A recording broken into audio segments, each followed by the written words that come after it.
কি যখন সুবল সুকা রন্ধন সাজাতে গিয়ে উপনীত হলেন। আরে রাইদানিকে বলেছেন তোমার পরাণ বধূ রাধা কুণ্ডের তীরে লুটিয়ে আছে। আরে শুধু রাধা রাধা বলে একই ভাবুন বলেছি শুধু রাধা রাধা রাধা রাধা রাধা। তুমি সেই রাধা কুণ্ডে গিয়ে তোমার বধূর পরাণ ফিরিয়ে দাও।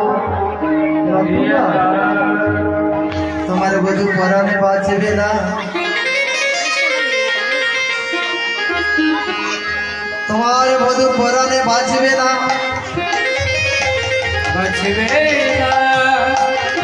রাধারানী তো কম জিজ্ঞেস করলেন আমি কেমন করে যাব।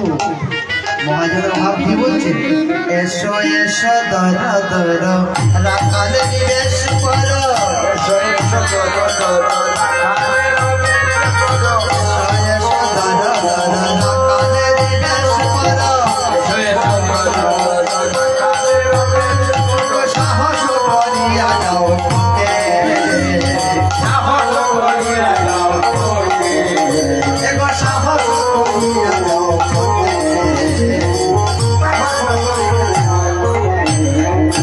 তোমার বেশ আমার দিয়ানা করো বেট হইয়া, তোমার বেশ আমার দিয়ানা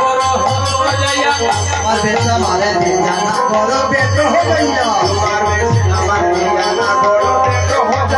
আমি তাকে রঙ্গনের কাছে, আমি তাকে রঙ্গনের কাছে, সুনিদনি প্রেম বলে রাখালের বেশ করে, সুনিদনি করে রাখালের বেশ করে, যেখানে বরণ থাকে